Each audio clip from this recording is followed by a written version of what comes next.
So yeah, interesting, very interesting. I liked Days Gone and I guess Death Stranding. I don't know if we really know anything about that. Don't get too excited. That's not going to be a game Yeah, for yeah, it's so far away. Yeah, 4 years. Yeah. yeah, exactly. Yeah, yeah. But Days Gone looked great though. I'm genuinely excited about that. I think there was kind of a divide. It felt like Yeah. in games press for that game where people loved how it looked and visually and technically it's amazing. But I think some people were kind of like, oh, it's another zombie game, or a zombie-ish game. Obviously, it's not they're not zombies exactly. And I get that, but I think Last of Us was kind of similar, where it's like, oh, it's another game, with kind of survival and zombie-based stuff. But that was fantastic, and I think this is going to be hopefully just as good. And honestly, I'm ready for another experience like that on console. I'm ready to jump down and sit and play something like Days Gone. It looks amazing, and the world's what interests me anyway. So Yeah. I have no complaints about going back to something that's familiar. I was saying to Kale that for me, the being a bikey part, it doesn't appeal to me at all. It'll probably get banned in Australia. Oh yeah, Oh really? Oh, yeah, probably. Yeah. we've got some pretty harsh laws in Queensland about bikey gangs. Yeah, like they're not allowed Really? to. Yeah, no more than one. Like they can't ride together on the road. They can't even like meet. Yeah, like gather in public areas. It's like pretty full on. Wow. I had a friend tell me recently that some guy I used to work with can't have dinner with his parents because they're all known bikies. Jeez. But What did you think about? I couldn't help but notice a lot of these new games, like Days Gone and especially God of War. They all seem pretty heavily influenced by The Last of Us. Sort of that, like like wandering around together, especially with Kratos and his son. It was his son. Yeah. Yeah. well, Was there's funny. it looks like there's different elements of The Last of Us in those games. Like you've got just almost the setting in Days Gone, and then that relationship is very Last of Us-y in God of War. Yeah. Yeah, it's hard to say. I mean, when did Last of Us come out? Was it 4 years ago, roughly? Maybe longer than I that. believe it was a year before, like 2012. Yeah, 4 years sounds accurate. Wow. I Right, can't roughly. believe Yeah, that. yeah. Yeah. That's crazy. Yeah. So I mean, it's hard to say exactly. Obviously, we don't know how long these games have been in development for. It could have been that the ideas were there for these games, but maybe along the way they kind of were influenced by The Last of Us. So it's hard to say exactly, but yeah, again, I've got no problems with people looking at great games and going, man, we should be more like that. Obviously, not like one for one, but trying to deliver the emotional story that Last of Us gave, or just the quality that game gave us, so we can get more stuff like that, maybe with different settings, different gameplay mechanics. I'm all for that, definitely, personally. Yeah, God of War for me was amazing. I don't really care for God of War, but something about that one made me want to play it. Actually, Yeah. McBiggity. I'm just blanking on his real name. Marty's. Marty Sleeva. Yeah, Marty Sleever wrote a fantastic thing about how it's sort of made us care about God of War again. Yeah, no, definitely. Well, I never cared really. Well- I played 3, but I didn't really care what was going on. But even Kratos as a character seems to be a bit more fleshed out than he used to be, and an interesting relationship there. Yeah, I'm pretty excited. Oh, definitely. So Richard, what's left with you guys before the launch of Brutal? So, in exciting news, as I mentioned, we submitted the game to Sony last week. So we're currently in Sony QA, and everything going well, we'll pass that relatively quickly, I'd hope, or soon, I should say. And then we're just working with Sony on an actual launch date. So we're pretty close. I don't have an exact date just yet, but we're pretty goddamn close, which is really really exciting. The way it kind of works is that you're obviously in control of your own destiny, so we could pick any day we wanted. Yep. But behind the scenes, Sony know a lot about what's coming out more than we do. They know kind of when lulls could be, but when good dates could be. So you can work with them and try to figure out what the best day that's works for everyone is. So we're doing that kind of behind the scenes right now, and just gearing up for launch, trying to get our market materials ready, our plans ready for launch, for pronouncing the game. So we're kind of in the game is done. Again, assuming we pass Sony QA, which I think we will. The game is done, and now it's just getting ready for that launch window, which is pretty exciting. It's pretty packed towards the end of the year. especially like October. Oh yeah, before that. We're thinking Yeah. more like end of July, start of August. We're definitely avoiding that Yeah. Yeah, September, I was October, gonna, November rush. I was gonna say I don't want it to get, in the. That's the bad time of year. Lost in the weeds, as it were. Yeah, Exactly. look what happened to No, no, Tomb Raider. exactly. Yeah. And I mean, I think it's hard. So it's 100% hard to launch a game anyway because there's so many games coming out, right? There's a game almost every day. It feels like, be it from AAA or from indie, it doesn't matter. There's games all the time. So it's definitely hard launching a game. We're definitely avoiding that sort of October, November, December time. And for that, like for a lot of that, isn't the number of games coming out; it's the scope of those games and how much coverage they'll get. So you get lost on review sites, right? And no one's gonna. They might preview a game, but something like Battlefield is going to get a lot of coverage because of things like their weather system and so forth, and they're games that will get ongoing coverage. They aren't just like you review it and it's done. You review it and then there's like, hey, here's the best kills, or here's how to work on this map. Here's how to do this. So these games get a lot of coverage even after release. So we're definitely looking to avoid those. But again, no exact date yet. But we're looking for the end of July, start of August, roughly. So ahead of that pack, so to speak. Now, I don't know how much you can speak on this, but was there any talk with Sony about potentially being a PlayStation Plus title, or even having a discount at launch with PlayStation Plus? Yeah, no actual chat yet. It's kind of what we're doing right now, so I can't really say anything. I do think that, again, no inside information here, it's just my thoughts. I do think that their PS Plus games are planned out several months in advance, which kind of makes sense from their point of view, right? They want to make sure they know what's happening and the devs know what's happening as well. So no chat about that just yet, but who knows what the future could hold.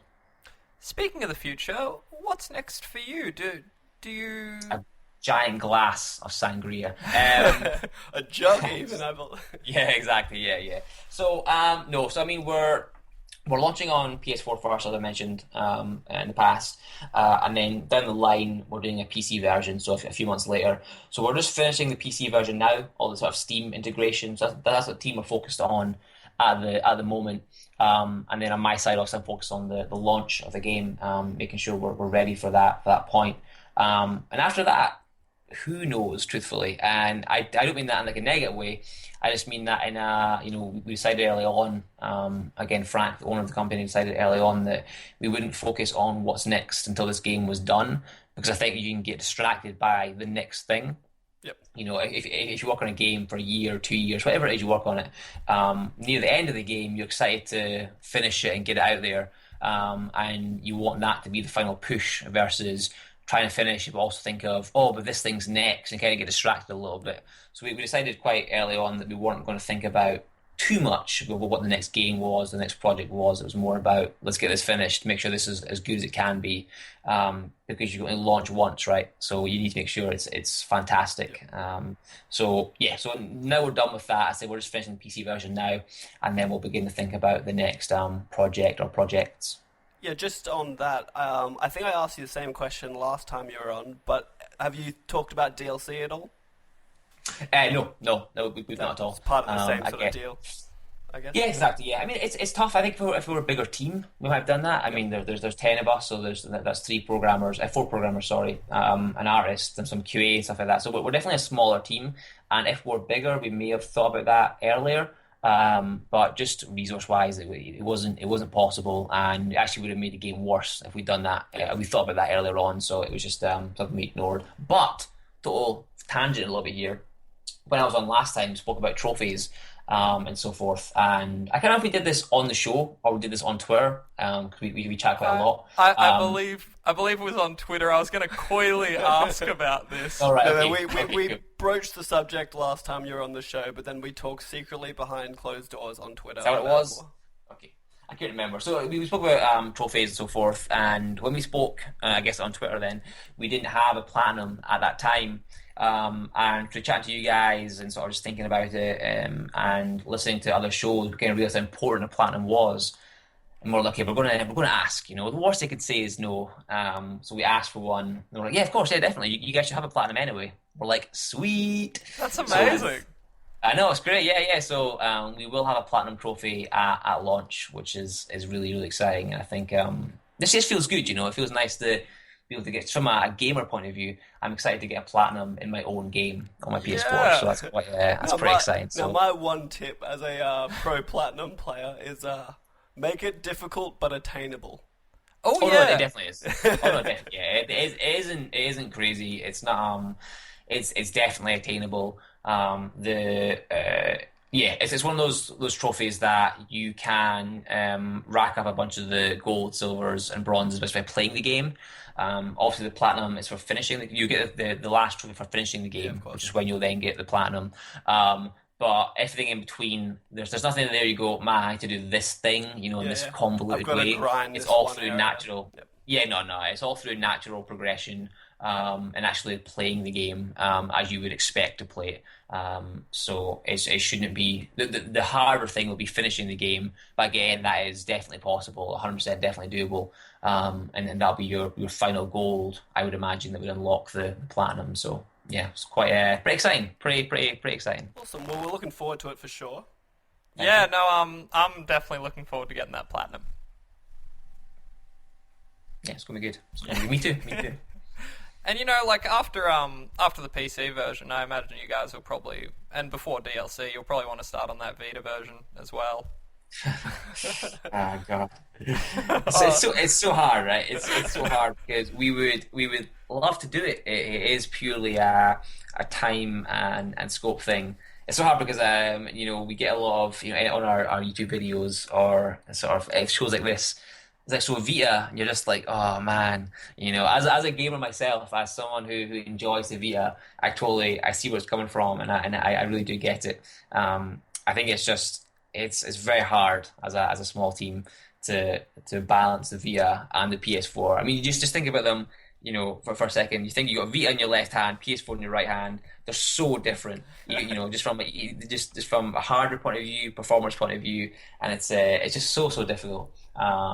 I think in the ideal world, we would be on everything, right? You would be on all platforms, but that's going to be a hard bridge to cross, I'm afraid. Look, Richard, I'm just in denial. We all know the Vita's been hung out to dry. It's tough. They It's didn't. tough. They didn't say the word Vita once throughout the 2-hour press conference. No, yeah, they didn't. No, they didn't. It's probably fair. How long's that thing been out? 4 years. Yeah, okay. Well, that's not that Or long. 4 years, so wow. Yeah, it's been 4 years, and they renounced it in year 2. I think to year 3. Like we're not doing first party anymore. So. That's Oh. tough, yeah. Oh God. Well, Richard, we should probably wrap this up. You probably want to get on with your day. Yeah, it's great. Yes, it's a nice and early morning. Some Doing a sa- cup of coffee now. Some Saturday morning Great. cartoons to catch up on. Oh man, those were the days, guys. Those were the days. I miss those days. I still live them. I don't- Nice. Living the dream. Living the dream. So look, if you like what you've heard here, be sure to follow Richard at Retro Crumpet. Is that correct? Nailed it. Yeah, nailed it. And at Stormcloud Games for all updates. Hopefully we'll get a release date locked in, or when you guys know. Yep. And I'll definitely be Nice. looking on PSN profiles to see those trophies pop up. Oh, nice. Of course. Yeah. It's exciting. And of course, if you want to check out us, you can follow us at _PS podcast. We do some stuff there. We tweet a bit. Yeah. Twitter's the most active. We have an Instagram we won't talk about right now. Yeah, that's Kavinder's area. No. So yeah, thanks for listening, guys, and And thanks for being on, Richard. That was great. Thanks for having me. Always a pleasure. Always a pleasure. look out for us on Overwatch. Oh yeah, we'll have to behind closed doors tweet out each other's PSN profiles and Overwatch Upper Storm. That's great. Yeah, let's do it. It'll be worth it with the bad ping. I swear. Yeah, exactly. Yeah. Just play Tracer, will be fine. All right. Well, thank you very much, and yeah, keep in contact, Richard. I will do, guys. Always. Right, see you later. See you guys. Thank you. Bye.